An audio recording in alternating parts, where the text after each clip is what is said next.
So obviously you on the Big Cats and Tuskers. Yes. Kenya. Yeah. I've never been to Kenya. I'm going in a couple of months and I am super excited. Yeah. So not only for my benefit, but for the benefit of everyone else who's never been to Kenya. What is it like for a first-time safari goer to go and experience East Africa and Kenya specifically?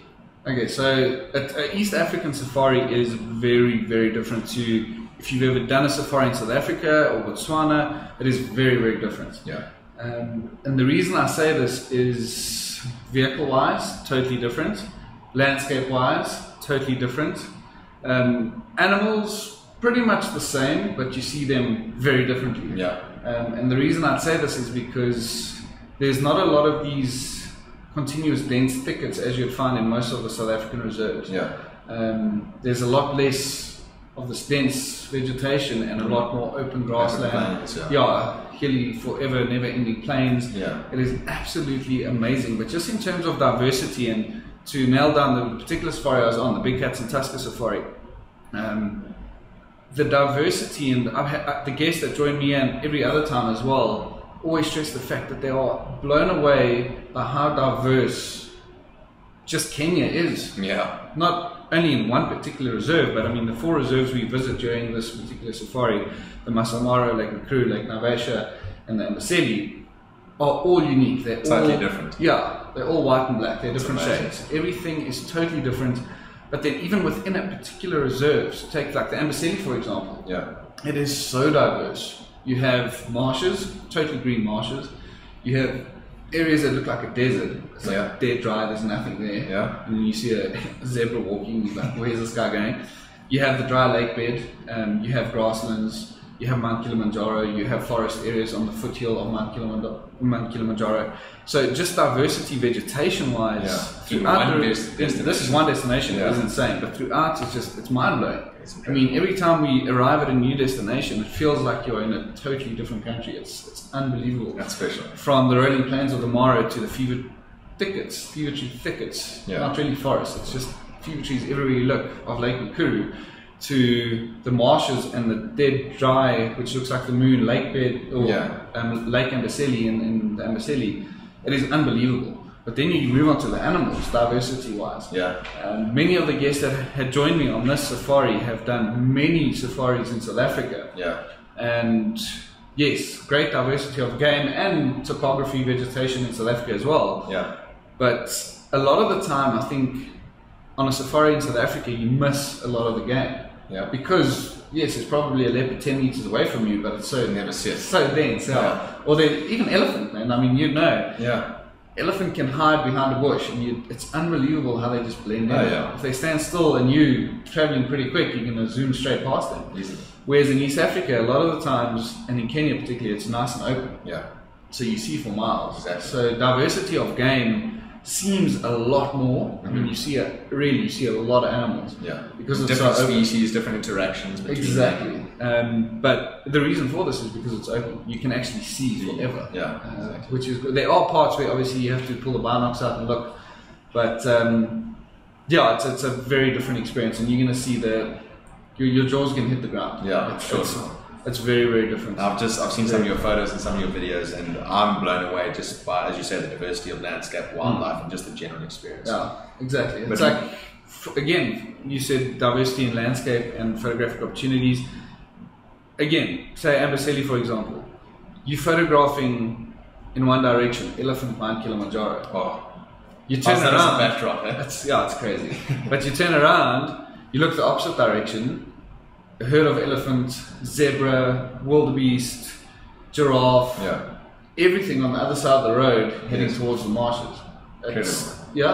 So it's not a matter of drive for a couple of k's to see a different scene. Exactly. It's literally you turn 360 degrees, you'll have a different scene everywhere. It's one of those situations where you're not quite sure where to point your camera. So like, take a few shots here, take a few shots here. It is tough. And you see the guests get challenged with it as well. I'm sure. But obviously this stint, so the Big Cats ran a bit differently from February and July. This February we start in the Masai Mara and in the Amboseli. Yeah. The way we run in July is we start in the Amboseli and in the Masai Mara, which will link into migration. So there's a chance of seeing some crossings. On the back end, yeah. Yeah, so, but by the time guests get to the Amboseli now in February, Yeah. they're already in it, like big time. Because, Yeah. I mean, the first couple of drives on a safari, you're still trying to Get a feel for the place. Exactly, and kind get a of feel for your gear. gear again, and kind of get used to everything again. Yeah. So by the time they got there, they were just nailing it. I can Guests came out with some amazing images. Guess really shot the lights out on that safari. I've seen a few of those. Big time, yeah. But now tell me, apart from the experience, you spoke a little bit about the vehicles, but obviously our East Africa staff are the main focus of the safari. So talk to us a little bit about the staff. Big time. If it wasn't for them, I think our East Africa products wouldn't be what they are. Yeah. I've worked with the team quite often. And I'll touch on the vehicles at the end again, but I mean, we had Sammy and Jimmy that guided us now, and yeah, what a laugh! Funny guys.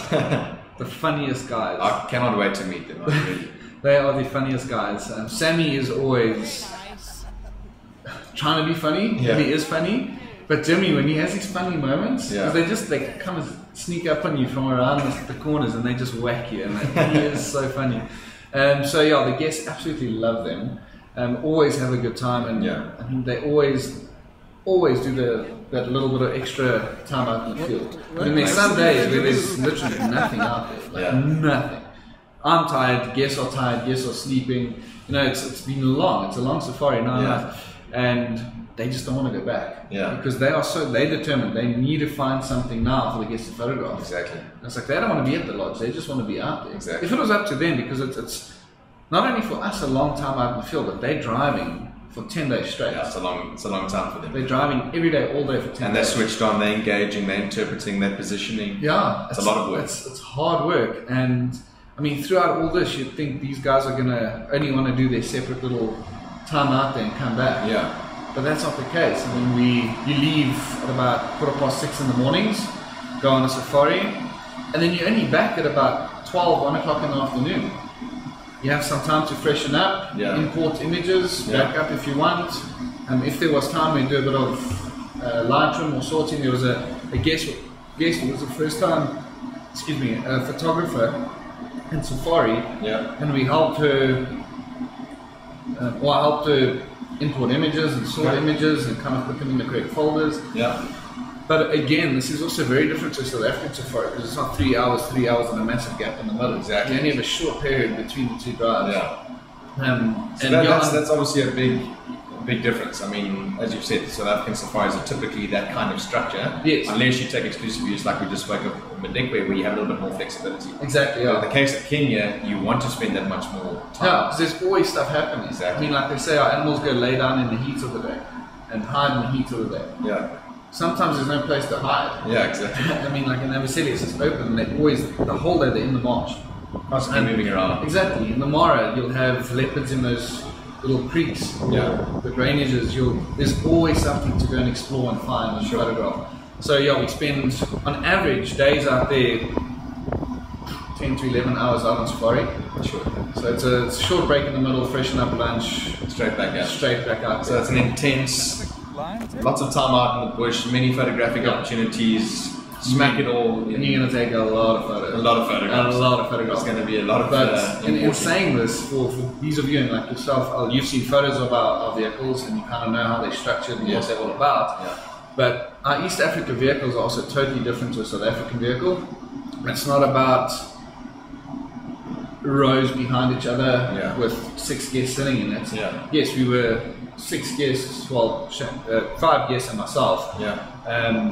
But our East Africa vehicles are Land Cruisers, they're covered vehicles, so firstly you can spend that amount of time in them because it's comfortable. Yeah. You're not sitting in the baking sun, you're covered. Yeah. The vehicles, windows open widely, the rooftop opens up, so you can stand, it's very, very comfortable, you can move around in the vehicle, stretch the legs. There's a cooler box with drinks, beers, waters. It's crucial. Particularly if you're out there for 6 hours a day, you need something to drink. There's snacks, there's nuts, there's crisps, there's fruits. There's a charging bay, a charging station in the front of the vehicle. So if your phone battery runs out or your camera battery runs out, you can actually charge them in the vehicle while you wait. So they're awesome vehicles and very easy to spend many hours in them. Brilliant. It's like a hotel on the move, isn't it? Ah, for sure. That's awesome. I'm really, really excited to meet the team in East Africa and obviously to experience that type of safari. Oh, it's a great experience. It really is. And I think the last shout out in mentioning all that should go out to Billy. Yes, of course. He's our man on the ground in Kenya. He manages all our logistics. He makes sure that all our guests get to their hotel once their flights land, get from the hotel to the airport to fly to the Mara, wherever it may be. Yeah. So he's a great help, and the guests absolutely love him. We see him en route. We caught up with him in just outside Nairobi, and yeah, he gave us some extra cash and supplies for our last 3 nights. Yeah. So yeah, he's an absolute legend. Busy man, eh? Extremely busy. Keeps man. himself busy. Yeah, and so do we keep him busy. I'm sure. Awesome stuff. And we spoke during about my Madikwe experience about the non-photographic guest and how that kind of plays in and how it ties in at least with the rest of the photographic offering. You had a similar experience, so tell us more about that. Oh yeah, I did.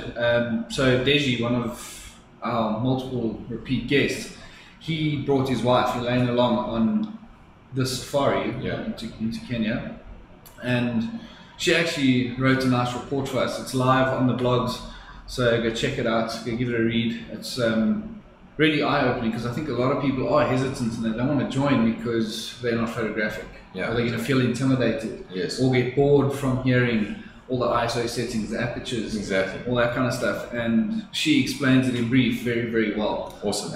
And she absolutely loved it. She loved every moment. And like you said, she became a videographer. She was also big into her videos, taking videos of her husband and photographing. And so it was really, really special. And massive thanks to Elaine for putting that write-up together and sending it to us. It's much appreciated. Awesome. Definitely go check that out, guys. Pretty interesting. But I mean, previously to this as well, I had, it wasn't a non-photographic guest, but it was a very serious photographic guest, actually, like super serious. And him and I were chatting at a Shanzela safari, where we'll be in May. That's right. And him and I were also chatting about the value a guest or a non-photographic guest can get on a photographic safari. Yeah. Because a lot of the time on a normal safari, people race around and do the check off. I've seen lion, I've seen elephants, I've seen buffalo. Spend your 5 minutes in the sighting and move on. Off you go, And I stressed the fact I had a good chat to Elaine. I think we were sitting waiting for elephant coming from the foothill of Kilimanjaro towards us. Yeah. And she mentioned how amazing everything is. She was just looking around and just loving it. Yeah. I told her it sure is. If we were racing around, you'd miss half of the experience. Completely. And I'm sure you're going to agree with me on this, but 90% of the insane stuff I witnessed as a guide and still do today has been due to me sitting for 3 hours waiting for a leopard to climb out of a tree. Absolutely. Spending time. Spending you get a crash a rhino chasing a pride of lion past a leopard sighting. Yeah. And then the lion figuring there's a leopard with meat in the tree, they come and try and climb the tree. Yeah. If you didn't wait there for 3 hours, you would never have seen it. Exactly. So it's spending that time and not racing around is the way to do it. And I think that's where the conversation started brewing, is that as a non-photographic guest, you're not photographing, but you're sitting there taking everything in. Exactly. And I think it's vital. Awesome. That's a great part of it. Fantastic. And then the last one, obviously my highlights from Madikwe was pretty much everything. It's hard to pinpoint because it's my first time. But you've done Big Cats and Tuskers before, so talk us through the highlights of this specific trip. Look, it is also very difficult. I think you can go to the same destination 100 times and picking up 1 or 2 highlights is always going to be a nightmare. But I always enjoy the break between the vehicle-bound safaris, cruising around on the boat on Lake Naivasha. Yes. A pretty exciting morning boat cruise we had. We got charged by a hippo. Nice. I unfortunately didn't catch it on film, but it was it was awesome. It was a nice adrenaline pump morning. I'm sure. So that boat cruise is always great. We had again, now there's photographic highlights and there's sighting highlights. Yeah, sure. So I had 2 sightings highlights, and I was very, very lucky. I was in the vehicle with Deji and Elaine this morning. Lake Nakuru, our second morning, we saw a striped hyena. Nice. Managed to photograph it, and all I remember doing is we were photographing hyena at this very old carcass lion chasing these hyena off, and something told me just look over your left shoulder, and I saw the striped hyena walk over the road. All I could say, Desi striped hyena, and he saw me with me turning. He realized, okay, something's happening. He turned and he got an absolute crack of an image. Awesome. So that was really cool. Another sightings highlight was black rhinos, obviously very rare. Sure. But we got black rhino in the fever tree forest at Lake McCrew, which was magic, insane. That's awesome. That was very special. The guests absolutely loved that. And that fever tree forest, I mean, videos and photographs can't do no justice. It's so mystical and spiritual in this place. It's unbelievable. So that was two kind of sighting highlights. Photographic highlights, I would have to say, is early morning in the Amboseli. We were blessed with very, very beautiful sunrises. I saw those. So kind of like Lion King type sunrises. Yeah, exactly. And wildebeest, zebra walking past, elephants.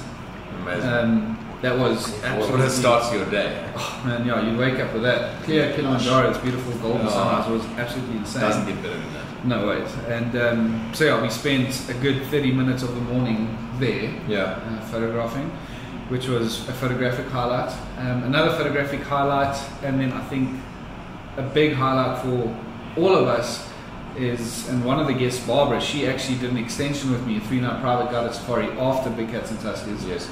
Because the last time she spent 3 nights in Amboseli, she didn't see the mountain, she didn't see Mount Kilimanjaro. Yeah. And the first morning it was crystal clear. Amazing. I mean, there wasn't even a tad of moisture in the air. It was clear mountain. And we thought, okay, we have to take advantage of it today. Yeah. Because it ain't happening again. Yeah. And then for the next 6 mornings it happened. Oh. So yeah, we were very blessed. Caught a lucky break with the weather. Exactly. So another major highlight was seeing this mountain clearly, photographing an elephant right in front of it. Brilliant. Every morning, herds of elephants in front of it every morning. So yeah, it was great. Awesome. And I think to top it off, and I think it plays a massive role in all of us safaris, is it was a great bunch of guests. Makes a big difference. It was a great highlight that everyone got on. We all had a great laugh, had a lot of fun. Yeah. Okay, on 3, jump. 1, just managed 2, to 3. capture awesome moments and spend great time. Taking a video of it. Fantastic. Yeah, so all in all, amazing safari. Exactly, bro. Thanks, Al. That was a Awesome. good chat, bud. Thanks very much. Cool. Cheers.